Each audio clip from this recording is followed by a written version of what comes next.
الحمدللہ رب العالمین والصلاة والسلام علی رسول الانبیاء المرسلین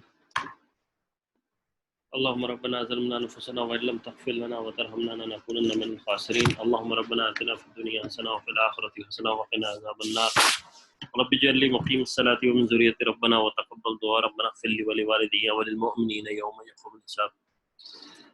اصل میں تو آج ہمارا سیرت کا سیشن ہوتا ہے، لیکن پچھلے ہفتے میں کچھ کام کی نوعیت بھی بڑھ گئی تھی، اور میرے کچھ جاننے والوں، میرے بہت ہی قریب دوستوں میں سے کسی ایک ان کی فیملی کو بھی اس وائرس کا شکار ہو گئے تھے، تو کچھ تھوڑا سا کچھ کام زیادہ تھے۔ ایک خود جاننے والے کا کل انتقال ہو گیا اسی وبا کی وجہ سے ریاض میں۔ اللہ تعالیٰ اس کی بھی مغفرت فرمائے تھی، آلموسٹ 35 ایئرز اولڈ اس کی ایج تھی، فیملی والا بندہ تھا۔ بس اللہ تعالیٰ اس کے درجات بلند فرمائے، فیملی کو بھی جو ہے وہ صبر دے۔ دوسری بات یہ تھی کہ ہم نے 2 دن پہلے ایک روایت پڑھی تھی جس میں رسول اللہ صلی اللہ علیہ وسلم کے اور ابو بکر صدیق رضی اللہ عنہ، عمر اور عثمان رضی اللہ عنہ کا ذکر تھا کہ تسبیحات جو تھی ان میں جو کنکریاں تھیں ان میں تسبیح کی آواز آ رہی تھی۔ تو وہاں پر پھر بعد میں روایت میں آتا ہے، ایک اور روایت میں، کہ سیدنا عمر رضی اللہ عنہ کے ہاتھ میں وہ پڑھنے لگی، تو میں نے وہاں پر غلطی سے سیدنا عمر رضی اللہ عنہ کی جگہ علی رضی اللہ عنہ کا نام لے لیا تھا، تو اس کی تصحیح کرنی تھی۔ انشاءاللہ وہ جب ہم اپلوڈ کر دوں گا میں اس کو، تو اس میں اس کو کریکٹ کر دیں گے، لیکن آپ حضرات کو بتانا ضروری تھا۔ تقدیر کے اوپر بیان تھا، اور حضرت عطا بن ربی رضی رحمہ اللہ علیہ کہتے ہیں ابن عباس رضی اللہ عنہما کی خدمت میں آیا، وہ زمزم کے کنویں سے پانی نکال رہے تھے جس سے ان کے کپڑوں کا نچلا حصہ گیلا ہو چکا تھا۔ میں نے ان سے کہا کچھ لوگ تقدیر پر اعتراض تو کیا ہے؟ انہوں نے فرمایا اچھا، کیا لوگوں نے ایسا کر لیا ہے؟ میں نے کہا جی ہاں۔ انہوں نے فرمایا تقدیر پر اعتراض کرنے والوں کے بارے میں ہی قرآن میں آیت نازل ہوئی تھی، سورہ قمر کی آیت نمبر 48 اور 49، اعوذ باللہ من الشیطان الرجیم، ذوقوا مس سقر ان کل شیء خلقناہ بقدر۔ تو ان سے کہا جائے گا دوزخ کی آگ لگنے کا مزہ چکھو، ہم نے ہر چیز کو اندازے سے پیدا کیا ہے۔ یہی اس کے بعد ابن عباس رضی اللہ عنہ کی اسی روایت میں ہے کہ یہی لوگ اس امت میں سب سے برے ہیں، نہ تو ان کے بیماروں کی عیادت کرو اور نہ ان کے مردوں کا جنازہ پڑھو۔ اگر مجھے ان میں سے کوئی نظر آ گیا تو میں اپنی ان 2 انگلیوں سے ان کی آنکھیں پھوڑ دوں گا۔ ابن حاتم کی روایت ہے، اور تفسیر ابن کثیر میں یہ روایت ہے۔ حضرت ابن عباس رضی اللہ عنہما فرماتے ہیں میرا دل چاہتا ہے کہ اگر تقدیر کے انکار کرنے والوں میں سے کوئی میرے پاس آ جائے تو میں اس کے سر کو کچل دوں۔ لوگوں نے پوچھا کیوں؟ انہوں نے فرمایا اس وجہ سے کہ اللہ تعالیٰ نے لوح محفوظ کو ایک سفید موتی سے پیدا کیا ہے۔ اس لوح محفوظ کے دونوں طرف کے پٹے سرخ یاقوت کے ہیں، اس کا قلم نور کا ہے اور اس کی کتاب نور ہے، اس کی چوڑائی آسمان اور زمین کے درمیانی فاصلے کے برابر ہے۔ روزانہ اللہ تعالیٰ اسے 360 مرتبہ دیکھتے ہیں، اور ہر دفعہ دیکھنے پر نامعلوم کتنی مخلوق پیدا کرتے ہیں، زندہ کرتے ہیں اور موت دیتے ہیں، عزت دیتے ہیں اور ذلت دیتے ہیں، اور جو چاہے کرتے ہیں۔ ابو نعیم کی روایت ہے۔ حضرت نافع رحمہ اللہ علیہ کہتے ہیں ابن عمر رضی اللہ عنہما کا ایک دوست شام کا رہنے والا تھا جن سے ان کی خط و کتابت رہتی تھی۔ ایک دفعہ ابن عمر رضی اللہ عنہما سے اس نے اسے لکھا کہ مجھے خبر پہنچی ہے کہ تم تقدیر کے بارے میں کچھ اعتراض کرنے لگے ہو۔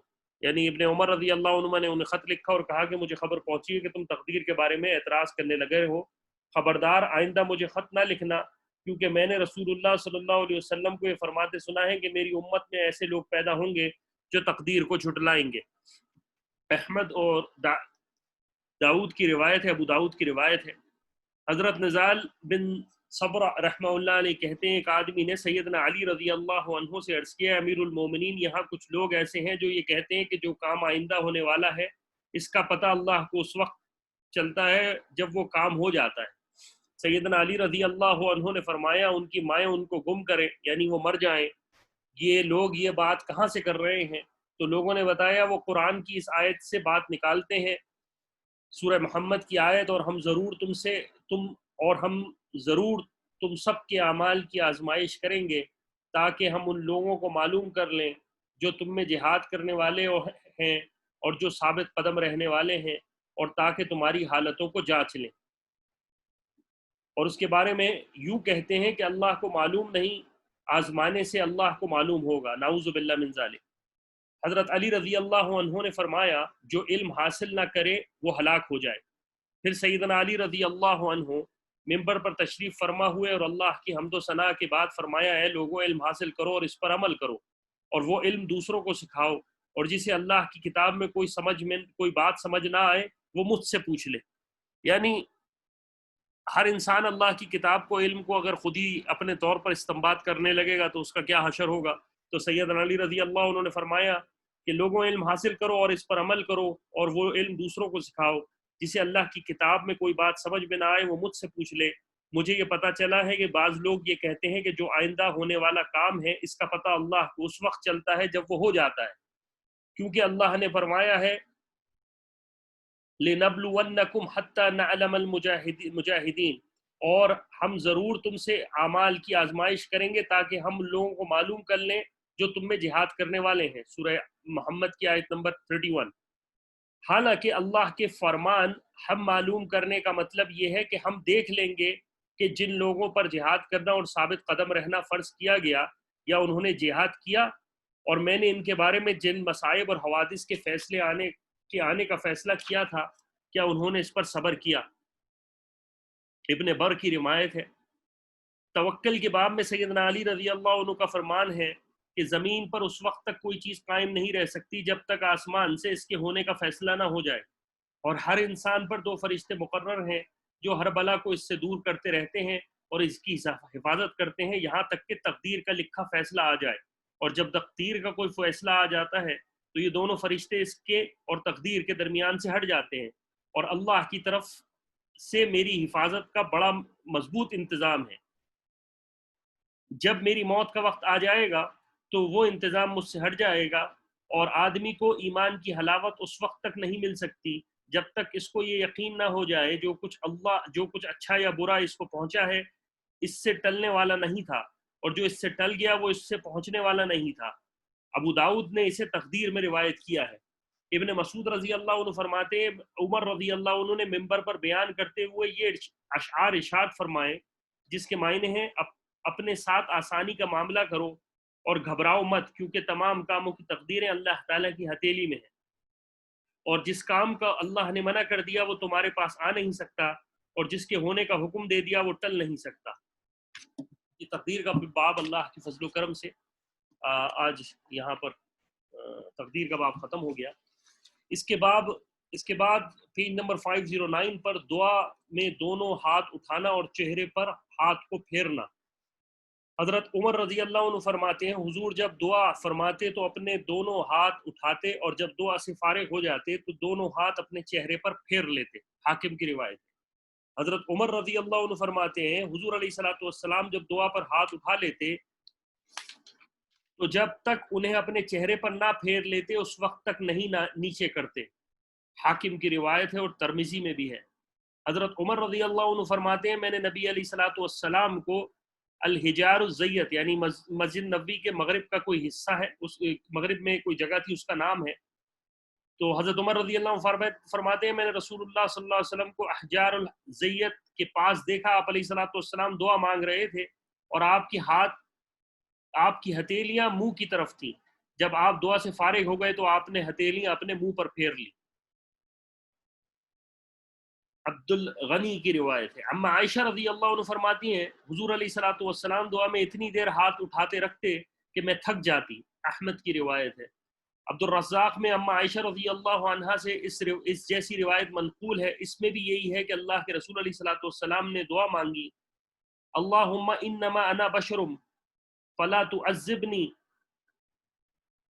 اے اللہ میں تو بشر ہی ہوں، میں نے تو کسی کو برا بھلا کہا یا کسی کو تکلیف پہنچائی تو اس وجہ سے مجھے عذاب نہ دینا۔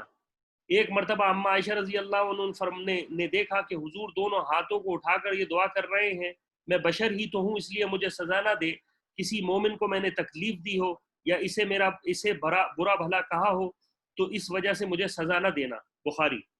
حضرت عروہ رضی اللہ عنہ فرماتے ہیں حضور فرماتے ہیں کہ حضور علیہ الصلوۃ والسلام کا دیہاتیوں کی ایک قوم کے پاس سے گزرا ہوا، یہ مسلمان ہو چکے تھے اور کافروں کے لشکر نے ان کے علاقے کو تباہ کر دیا اور برباد کر دیا تھا۔ حضور نے ان کے لیے دعا کے لیے اپنے ہاتھ اپنے چہرے تک اٹھائے تو ایک دیہاتی نے کہا یا رسول اللہ میرے ماں باپ آپ پر قربان ہو، ہاتھ اور لمبے فرما دے۔ تو آپ علیہ الصلوۃ والسلام نے اپنے چہرے کے آگے بڑھا دیے اور آسمان کی طرف اوپر نہیں اٹھائے۔ ابو نعیم وہب رحمہ اللہ علیہ کہتے ہیں میں نے دیکھا حضرت ابن عمر اور ابن زبیر رضی اللہ عنہ دعا کر رہے تھے اور دعا کے بعد انہوں نے ہتھیلیاں اپنے چہرے پر پھیر لیں۔ بخاری کے باب میں۔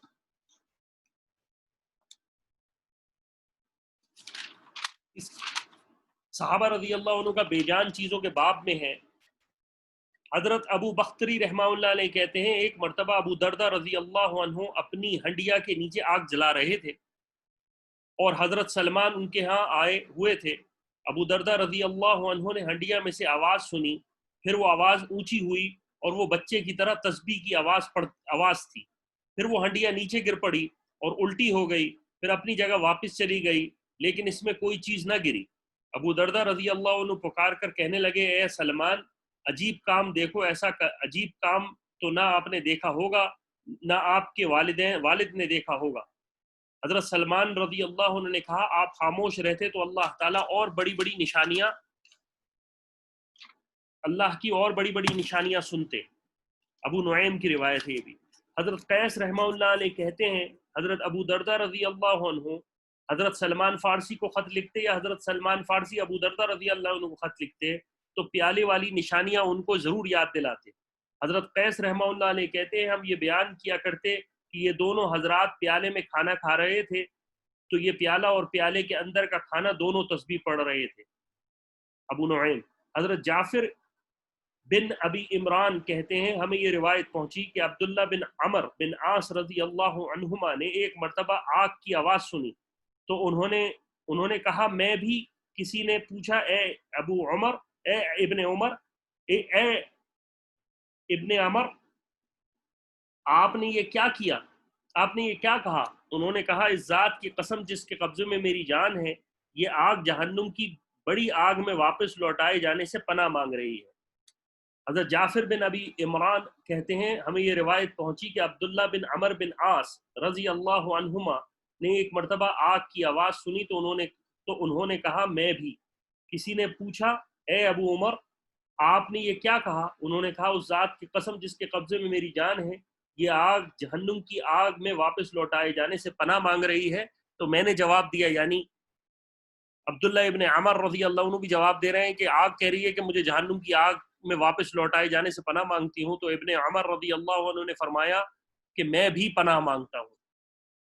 ابو نعیم کی روایت ہے۔ اللہ تعالیٰ مجھے اور آپ کو عمل کی توفیق عطا فرمائے، اللہ تعالیٰ ایمان کی حلاوت نصیب فرمائے، ایمان کا خاتمہ نصیب فرمائے، جو اس دنیا سے چلے گئے ان کی مغفرت فرمائے، جو بیمار ہیں ان کو شفا نصیب فرمائے، اور جو اس وبا سے بچے ہوئے اللہ تعالیٰ ان کو، ان کے گھر والوں کو، پوری امت کو اس وبا سے محفوظ فرمائے۔